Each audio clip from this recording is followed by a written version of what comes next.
Bienvenue dans la pause fitness. Alors, ce podcast est réservé à ceux qui veulent améliorer leur nutrition, leur entraînement et aussi peut-être leur style de vie. Donc, pour tous ceux qui me suivent depuis quelques temps déjà, vous pouvez me laisser une petite évaluation sur la plateforme de podcast de votre choix. C'est ce qui m'aide le plus. Allez, on démarre l'épisode.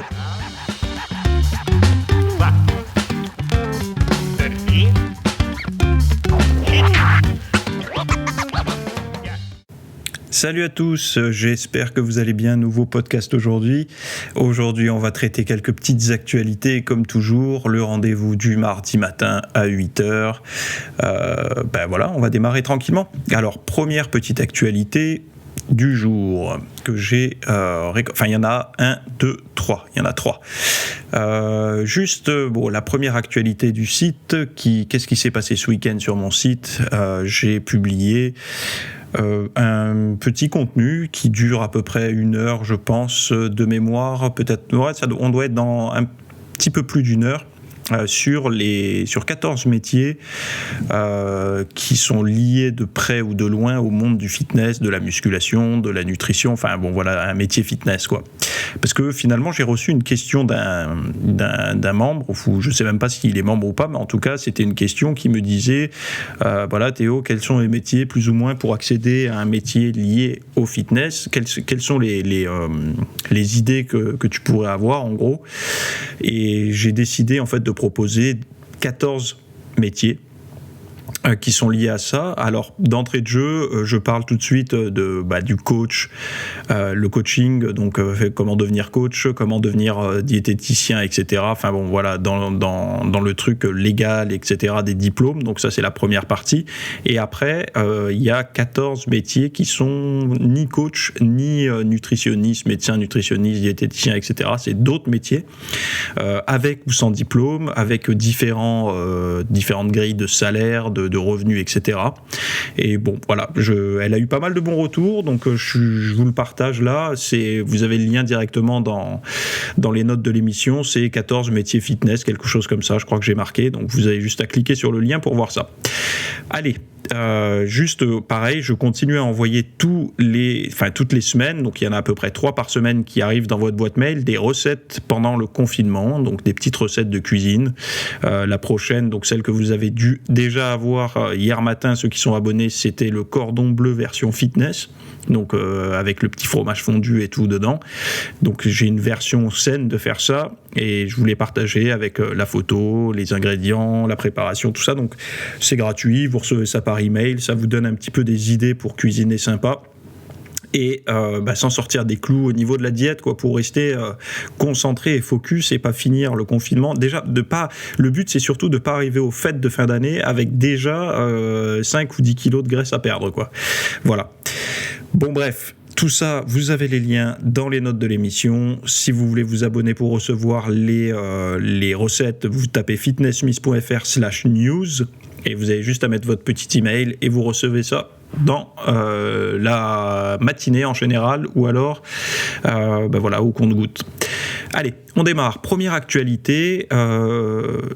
Est-ce que vous connaissez l'émission The Biggest Loser aux États-Unis ? C'est une émission qui, en fait, c'est le plus grand perdant, si on traduit ça. Donc, en fait, la traduction un peu plus simple, c'est celui qui arrivera à perdre le plus de poids, en fait. Et ils prennent des personnes en très très fort surpoids, ils leur font faire un régime, ils leur font faire un programme d'entraînement, tout un style de vie remanié, et celui qui a perdu le plus, qui a celui qui a le plus de résultats gagne l'émission. Donc je simplifie, c'est peut-être pas exactement comme ça que ça se passe, mais vous comprenez l'idée. Et en fait, il y a des gens, donc il y a l'Institut National de la Santé qui a publié une étude sur les concurrents de cette émission, et les résultats évalués sont pas vraiment positifs, parce que sur les 14 anciens candidats qui ont participé à l'étude, 13 ont repris du poids, voire plus. Et 4 d'entre eux sont en fait devenus plus lourds que lors de leur première émission. Donc en fait, pourquoi ça m'intéresse de vous partager ça ? Parce que je reçois très souvent des messages, des questions, avec des personnes un petit peu de tous les horizons, qui ont testé ou des régimes ou des opérations alors pour réduire l'estomac, pour faire tout un tas de choses comme ça pour essayer de perdre du poids. Et finalement, ces personnes m'envoient des messages après ça et me disent j'ai tout repris, j'y arrive pas, j'ai essayé les régimes, je me suis même fait opérer et tout est revenu. Et en fait, ce que démontre aussi cette émission, ce que démontrent toutes ces choses-là, c'est que on a l'impression qu'il y a une catégorie de personnes qui est condamnée à rester en surpoids, à le redevenir. Moi, je suis pas d'accord avec ça. Pourquoi je suis pas d'accord avec ça ? Parce que je pense, et j'en suis même convaincu, que 6 mois, 8 mois, 1 an à faire bien les choses n'est pas suffisant pour valider, ancrer, tatouer des bonnes habitudes à vie. Si j'avais fait mon premier régime pendant 3 mois et qu'après j'avais repris mon alimentation traditionnelle, j'aurais repris très très vite, voire plus. Ce qui fait la différence, c'est déjà de faire le deuil de son ancien style de vie. Faire le deuil de son ancien style de vie, c'est se dire j'ai eu des belles années, j'ai bien profité, j'ai bien mangé, je me suis fait plaisir, etc. J'ai pas fait de sport, j'ai plutôt profité de mon canapé, de ma télé, de la sédentarité, etc. Même si certaines personnes l'ont subi, plus que d'autres d'ailleurs, parce qu'on n'est vraiment pas tous égaux par rapport à ça. Mais bon, mettez n'importe quel individu dans la sédentarité pure et une mauvaise alimentation, il en ressortira pas grand-chose de positif 10 ans après. Mais déjà, il faut faire le deuil de ça. C'est-à-dire, beaucoup de personnes partent dans l'idée que le régime est une étape compliquée, qui sera récompensé par la reprise de tout ce qui nous a manqué durant le régime, c'est-à-dire tous les aliments qu'on mangeait avant, donc caloriques, transformés, etc. Faire ça, c'est pas comprendre comment ça fonctionne. Il faut en faire le deuil en fait de ça. Il faut se dire, ok, les habitudes que j'ai, c'est terminé, c'est fini. Elles ne seront plus jamais compatibles avec mes attentes. Ça ne veut pas dire qu'on ne pourra plus jamais manger des choses qui nous plaisent, mais ça voudra simplement dire que 80-85% du temps, il faudra faire autrement si on veut rester fit, c'est-à-dire rester en forme. Au niveau de sa santé, déjà, c'est très important, mais également au niveau de l'image qu'on se renvoie quand on se regarde dans le miroir.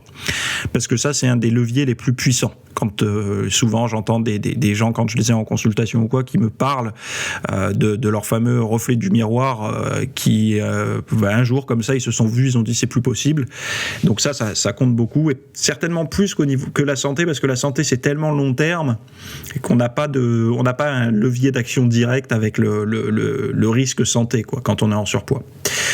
Donc moi, ce que je peux donner aux gens comme conseil qui ont beaucoup de poids à perdre ou alors qui ont repris tout leur poids, c'est vraiment du style de vie. C'est global, c'est-à-dire que c'est pas blanc ou noir, c'est-à-dire que c'est pas où tu es en mode régime et jamais tu fais d'écart et un autre mode où tu fais tout le temps ce que tu veux.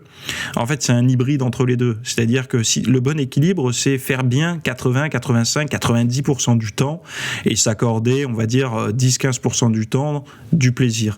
Mais ça, c'est à l'échelle d'une semaine, c'est pas à l'échelle d'une année, c'est-à-dire que c'est pas uniquement pendant une semaine de vacances que t'en profites. C'est par exemple le week-end, tu fais un repas entre amis, tu fais un resto avec ta femme, avec ton mari, enfin j'en sais rien. C'est plutôt comme ça qu'il faut voir les choses.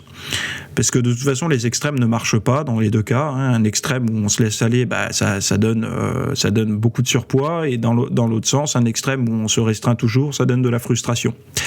Donc c'est vraiment... Et c'est pareil, le sport, beaucoup de personnes le voient soit à l'excès, soit rien du tout.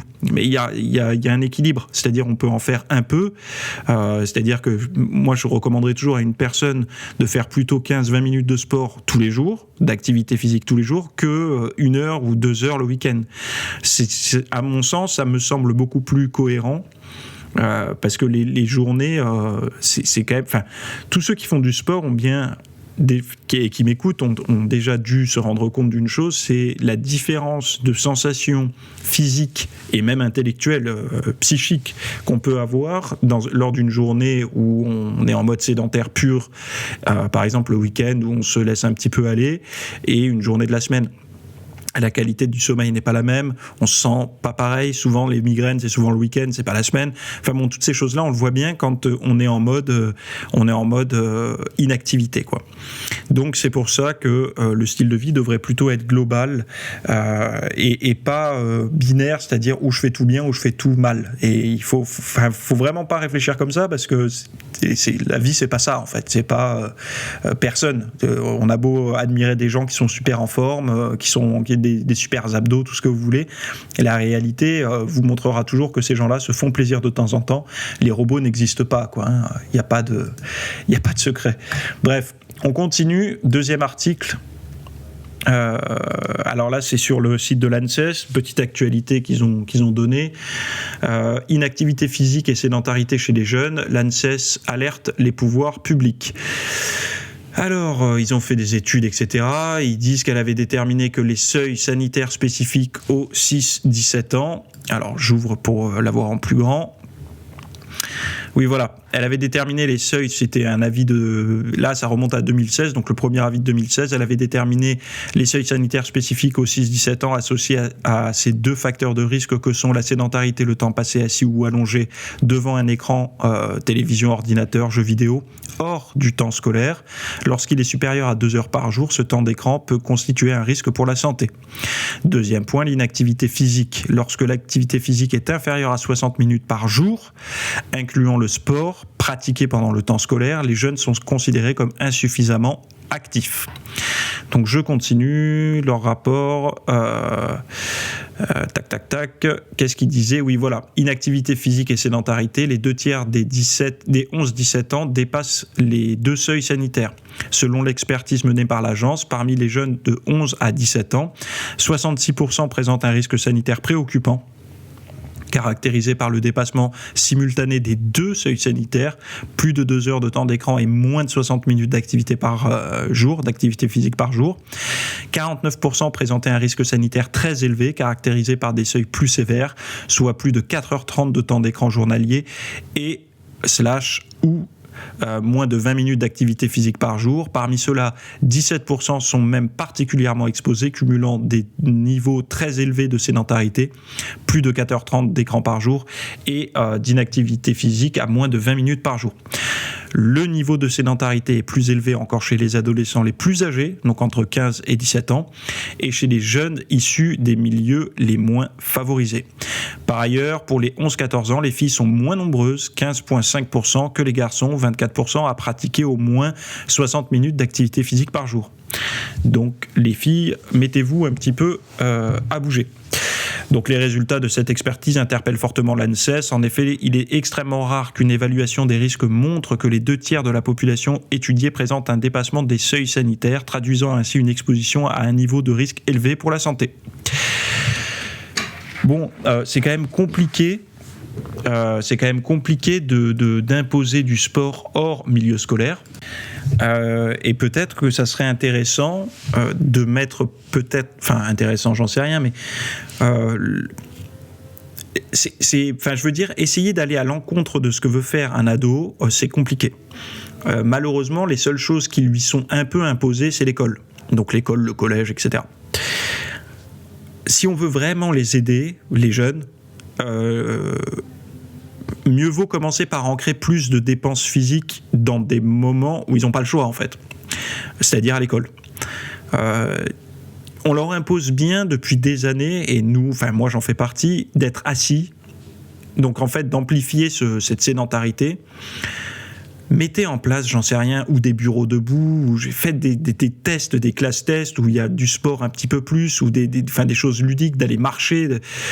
Parce que si vous comptez sur ce qu'ils vont faire hors de la classe, hors des cours, hors du collège, hors de l'école, non, et puis dans les milieux un peu défavorisés, les enfants ils sont souvent, malheureusement livrés un peu trop à eux-mêmes, et c'est compliqué. D'ailleurs, je me rendais compte d'une chose, j'en ai discuté hier avec une personne, on en a parlé rapidement hier, c'est que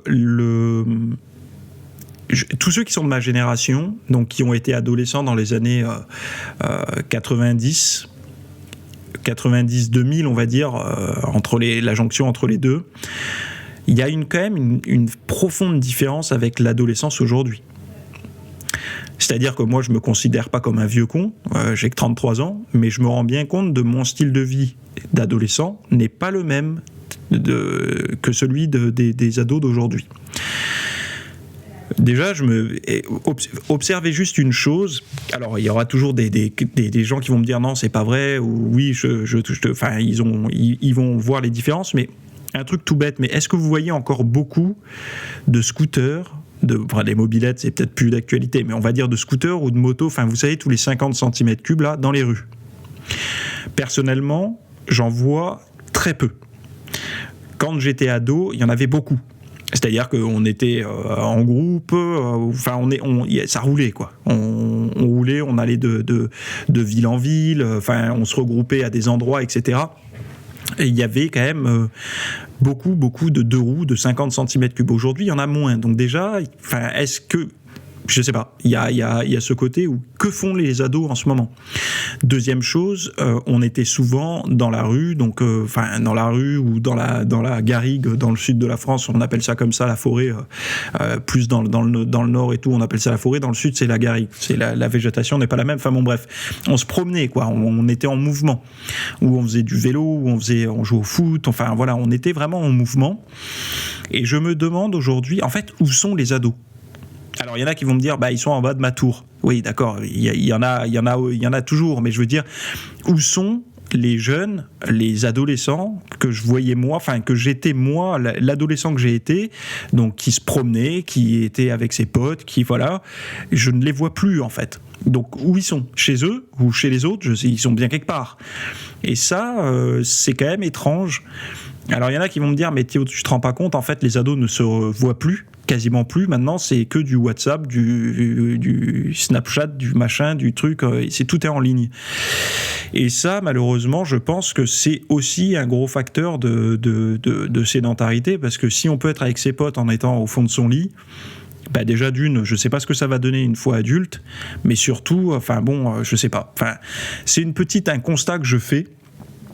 Moi je me dis que les ados du futur seront vraiment pas doués de leurs 10 doigts s'ils savent même pas bricoler leur mobilette, ou je pense que c'est une bonne école de la vie, tous ces trucs là, les deux roues, de bricoler, d'être dehors, de se fabriquer des trucs, d'être en mouvement quoi. Je sais pas ce qu'ils savent, ici ils vont savoir peut-être coder ou pirater des trucs, j'en sais rien.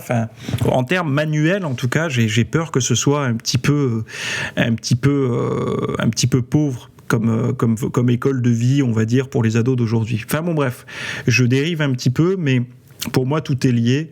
D'être dehors, c'est la lutte contre la sédentarité, et je vois pas d'ados dehors, donc et pourtant je peux vous dire que je vis pas dans un quartier de luxe. Au contraire, d'ailleurs, autour de moi, il y a même des résidences, avec du fric, et en même temps des résidences HLM. Donc, j'ai un bon éventail on va dire, de population, de familles, etc. Et je ne vois pas autant d'ados qu'il pouvait y en avoir à mon époque. Voilà. Donc je ne sais pas si vous faites le même constat, dites-le moi dans les commentaires, en tout cas si vous percevez aussi moins de deux roues, de 50 cm3 comme ça dans les rues.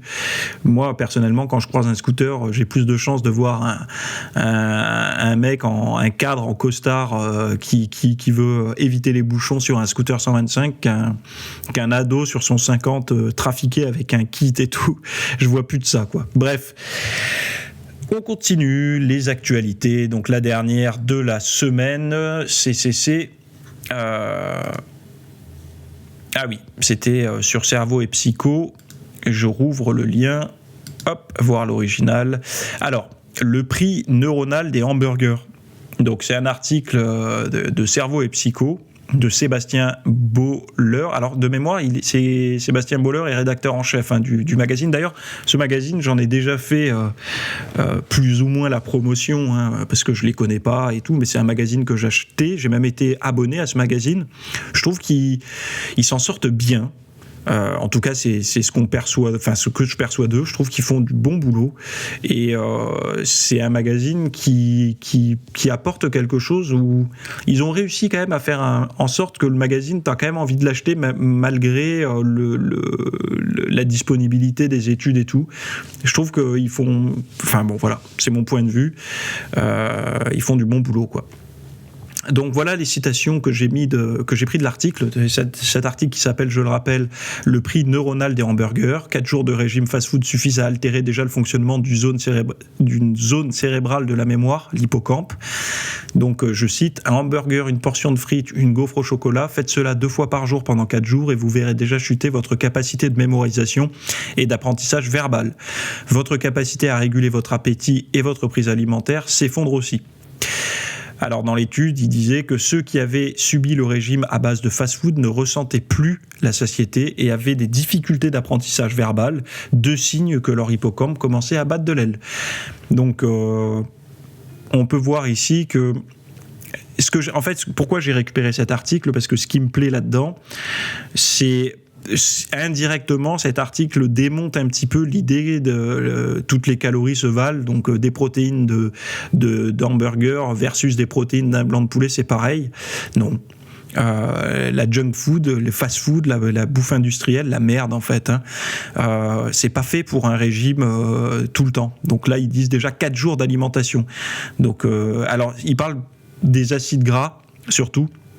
Je vous en ai déjà parlé dans pas mal de formations VIP d'ailleurs, de l'impact des acides gras au niveau du cerveau, etc. Mais des acides gras du côté sombre des acides gras, je parle pas des graisses essentielles et tout, je parle vraiment du côté sombre des acides gras.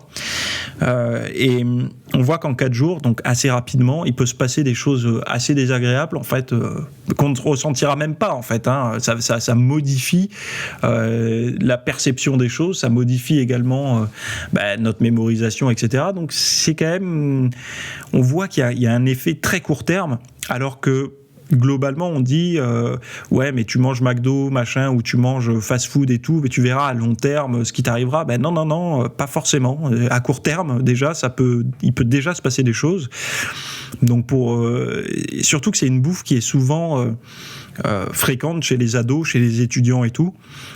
Qui ont souvent des charges en termes d'apprentissage et tout, ceux qui font des études, qui est assez importante. Donc manger mal plus, en fait vous tirez une balle dans le pied quoi. Donc voilà. Donc les calories ne se valent pas. Manger mal, c'est pas sur le long terme que c'est négatif, mais c'est aussi sur le court terme. Donc court terme, moyen terme, long terme, c'est toujours perdant. Donc encore une fois, pour revenir au sujet précédent, le style de vie, ça doit être, vous pouvez en manger, mais pas souvent, pas tout le temps, et pas d'affilée surtout, c'est-à-dire de pas vous goinfrer pendant une semaine de fast-food et puis la semaine d'après faire un gros régime quoi. Bref, voilà, je trouvais ça intéressant d'en parler. Bon, on passe à la question du jour. Alors, quelle est la question du jour ? La question du jour que j'ai récupérée, elle est la suivante. Alors, je la lis. Salut Théo. Auparavant, j'ai déjà entrepris une sèche qui a duré 2 mois. Mais pendant ces 2 mois, j'étais très fatigué et j'avais pas trop le moral. Maintenant, j'aimerais refaire une sèche car j'ai pris du gras, mais j'ai une peur psychologique énorme qui m'empêche de pouvoir refaire une sèche. En effet, j'ai peur de ressentir les effets secondaires de la sèche, comme le peu d'énergie, les courbatures, le moral à zéro, etc. Comment passer outre ça ? Merci beaucoup, j'espère profondément que tu répondras à ma question. À plus tard. Donc, mais déjà merci pour ta question parce que je pense que elle parle à pas mal d'auditeurs. Je vais la découper en fait. Je vais la trancher. Je vais en faire des fines tranches de réponses. Donc la première partie c'est les courbatures. Tu me dis qu'un effet secondaire en sèche c'est les courbatures. Mais en fait les courbatures elles sont présentes tout le temps. C'est-à-dire que, quel que soit le style alimentaire que tu vas avoir, en tout cas l'approche, le but que tu vas avoir, c'est-à-dire une diète pour essayer de maintenir un peu tes résultats, une diète pour prendre de la masse musculaire ou une diète pour sécher, si tu es sujet aux courbatures, c'est-à-dire qu'on n'est pas tous égaux par rapport à ça, il y en a qui les ressentent beaucoup, d'autres moins, les femmes les ressentent un peu moins. dû à leurs hormones, elles sont obligées de taper plus fort pour en avoir autant que les mecs. Enfin bon, bref, voilà. Si tu es sujet aux courbatures, il est probable que, quelle que soit la phase dans laquelle tu te trouves, donc prise de masse, perte de graisse, maintien, tout ce que tu veux, tu ressentiras quand même des courbatures. Moi, personnellement, je courbature normalement, c'est-à-dire que j'ai pas des courbatures extrêmes ni pas du tout, c'est-à-dire que quand je fais une bonne séance, j'ai des courbatures, point. Que je sois en sèche, que je sois, bon, des prises de masse, j'en fais pas, que moi quand je fais une prise de masse, pour beaucoup de personnes, c'est pas énorme. Mais bon, quand je mange en léger surplus, j'ai toujours des courbatures. Donc, les courbatures, c'est pas quelque chose qui est réservé à la sèche. Les courbatures, c'est quelque chose que tu vis plus difficilement en sèche. Et moi, je pense que ce qui se cache derrière les courbatures, c'est ta résistance à la douleur. C'est-à-dire que d'avoir mal t'épuise plus en sèche que d'habitude. Et ça, c'est un petit peu normal. Donc, comment passer outre ça ? Déjà, la première chose, c'est quand tu signes pour une sèche ou une perte de graisse, parce qu'il ne faut pas oublier une chose, c'est que la sèche, c'est un abus de langage. Quand on parle de sèche en musculation, on parle en réalité d'une perte de graisse. La vraie définition de la sèche, en fait, c'est un terme qui a été pris du bodybuilding, du culturisme.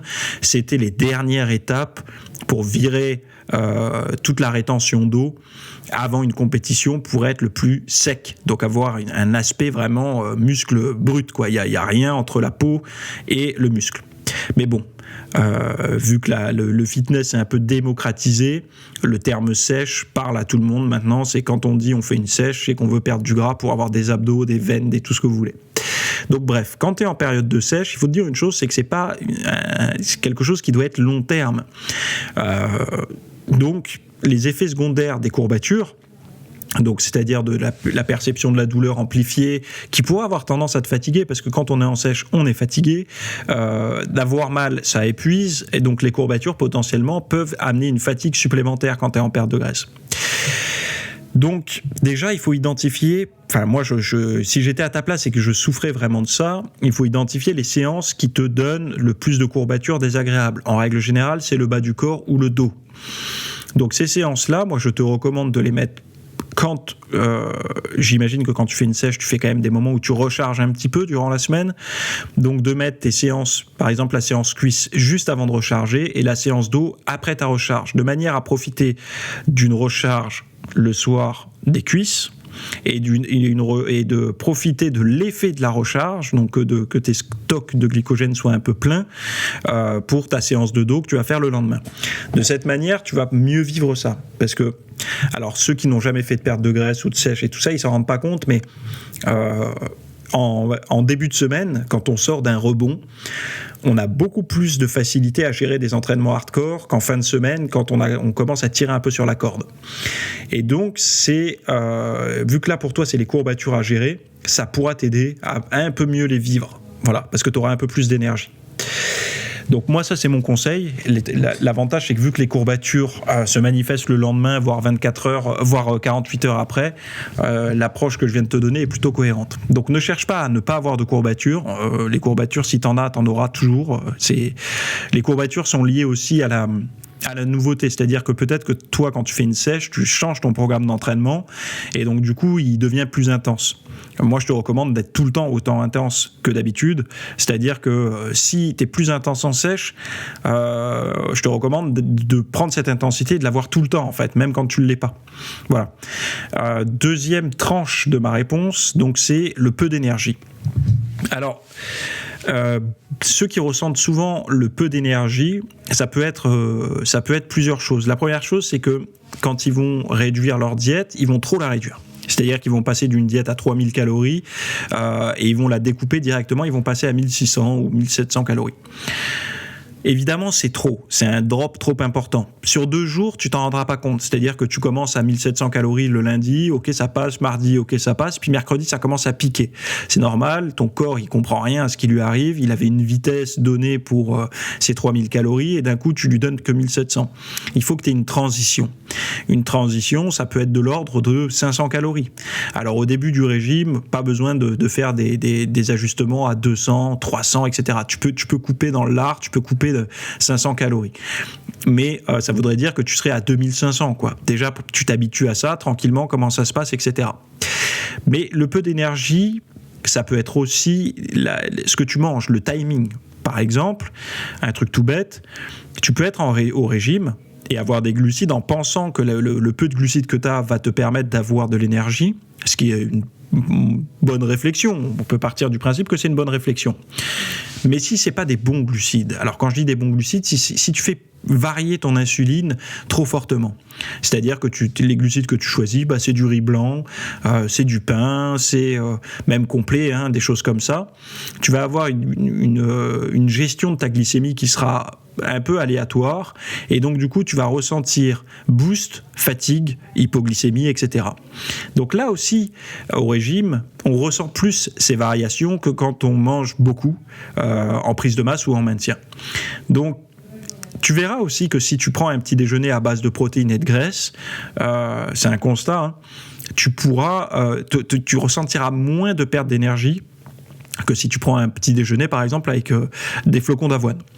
Donc il faut vraiment que tu arrives à t'analyser par rapport à ça. Et encore une fois, ceux qui peuvent ressentir aussi beaucoup d'effets secondaires au niveau de la fatigue quand ils sont en sèche, c'est ceux qui ont un métier physique en plus du sport. Des gens qui avaient une alimentation très riche et qui du jour au lendemain se disent qu'ils veulent sécher, parce que oui, ça existe des gens qui sont actifs et qui ont besoin de sécher, et du jour au lendemain, ils se retrouvent à tout couper, les glucides, tout ça, beaucoup de calories, et ils sont fatigués. Il faut se dire une chose, c'est que tous ceux qui ont un métier très physique, ils peuvent se permettre de manger plus et d'avoir un petit peu plus d'énergie au petit déjeuner, au repas du midi, etc. Parce qu'une partie de ce qu'ils vont consommer, donc ce qui va circuler, une partie de leur glycémie est compensée. Donc elles auront une moins forte élévation de leur glycémie parce qu'une partie est compensée par leurs dépenses physiques liées à leur emploi. C'est pour ça que le sédentaire ressent souvent beaucoup plus le coup de mou à 11h quand il a un mauvais petit déjeuner que le plaquiste, le maçon, le bûcheron. Donc ça, il faut que tu identifies toutes ces choses-là. Donc je connais pas ton style de vie, je sais pas ce que tu fais dans la vie, mais voilà. Et la dernière tranche, c'est le moral à zéro.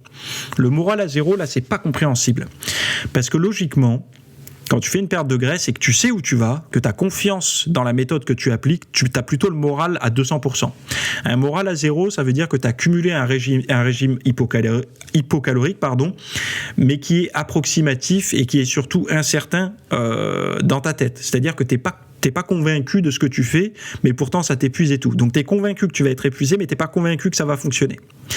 Et là, ton moral, effectivement, il peut être à zéro parce que tu vas avoir remise en question, tu vas avoir une moindre volonté et tout ça. Si par contre, tu es convaincu que la méthode que tu appliques, elle fonctionne, déjà, tu sais où tu vas. Donc tu sais que tu sacrifies du temps présent, donc tu sacrifies des journées à manger diète pour un résultat à venir satisfaisant. Donc déjà, tu as la carotte, ça te permet de ne pas avoir le moral à zéro. Après, il faut que tu acceptes ça. Il faut accepter que durant une perte de graisse, si tu es de nature à être plutôt pessimiste, quand tu es en sèche, ça va être un peu accentué. Si tu as de nature à être plutôt jovial, en sèche, tu vas être un peu moins jovial. On a toujours tendance à... C'est un petit peu, tu sais, comme les gens, l'alcool chez les gens, la personne qui est agressive en temps normal, quand elle picole, voilà, c'est comme la potion magique, sauf qu'elle va être encore plus agressive, et vice-versa. Bref, il faut te dire une chose, c'est que le moral à zéro, c'est très lié à ta psychologie du moment. Et si tu es bien occupé, si tu es bien stimulé au niveau social, etc., tu n'auras pas le moral à zéro. C'est, encore une fois, je pense que ce que tu ressens comme le moral à zéro, c'est surtout une baisse d'énergie, et cette baisse d'énergie t'empêche de bien percuter, de bien gérer les événements de la journée. Et s'il y a un secret un peu trop bien gardé par rapport à la sèche, c'est la qualité de ton sommeil. Quand tu dors bien, alors le sommeil, tu vois, c'est à la fois contradictoire, on n'arrive pas bien à comprendre comment ça se passe. Mais on a tous sa propre durée idéale de sommeil. On est tous des êtres humains, donc on a un besoin en sommeil moyen à 7-8 heures, tu vois, quand on est sportif. Mais il y a toujours des gens plus et des gens moins.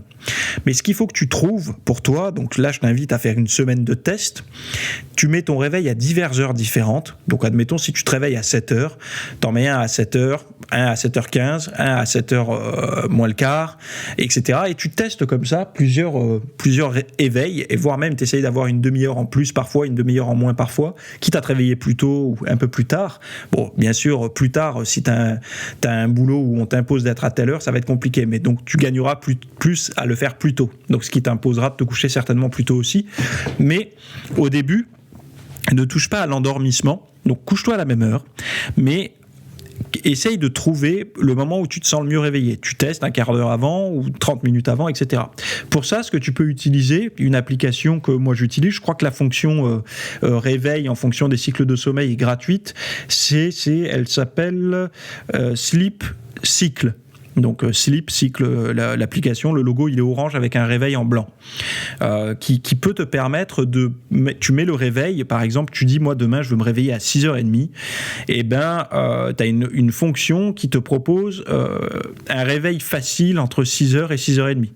Donc en fait, il va choisir dans ce laps de temps le moment où il détecte que ton sommeil est le plus léger pour te réveiller. Donc tu peux utiliser ça, mais sinon tu peux le faire manuellement en mettant, chaque matin tu mets une heure un peu différente pour voir comment tu te sens. Et parce que pourquoi je te dis ça ? Parce qu'il y a des gens chez qui tout le monde quand on dort peu, c'est pas bon. Moi je sais que si j'ai moins de 6h30 de sommeil, je vais pas être optimal. Il me faut pas moins de 6h30. 6h30 en fait c'est ma limite basse. Si j'ai moins de 6h30, c'est compliqué. Ça ne veut pas dire que c'est mon temps de sommeil idéal, hein. Ça veut dire que c'est mon niveau minimum.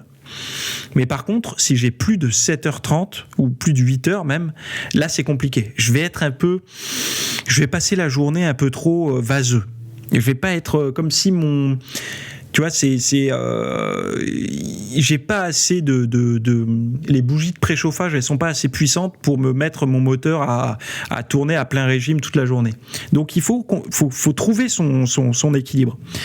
Faut pas tomber dans le truc où plus on dort mieux on est, ça c'est pas vrai, et faut pas non plus se dire les plus gros entrepreneurs ils dorment 5 ou 6 heures, je vais faire pareil, c'est peut-être le secret pour être en forme. Non, on a tous une durée minimum et une durée maximum, que si on les dépasse, ça veut pas dire qu'on va mourir, mais ça veut simplement dire qu'on va pas être optimal. Et quand tu es en sèche, tous les symptômes, tous les effets négatifs que tu pourrais ressentir en temps normal, ils sont un peu multipliés.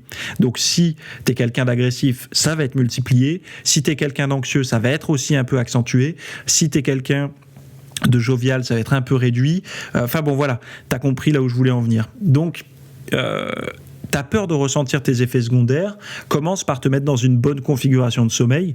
Et dis-toi une chose, c'est que les effets secondaires, tous ceux que tu m'as cités là, c'est beaucoup lié à ton moral, ton ressenti, ton énergie.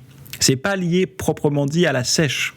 Parce que la sèche, c'est juste un curseur de sensibilité. C'est-à-dire que quand tu es en sèche, tu es plus sensible. Quand tu es en prise de masse, tu es moins sensible. Donc étant donné que tu vas mettre le curseur sur forte sensibilité, tu vas devoir travailler autour pour éviter d'avoir des stimulateurs, des stimulants, c'est-à-dire des choses qui vont venir te perturber trop fortement.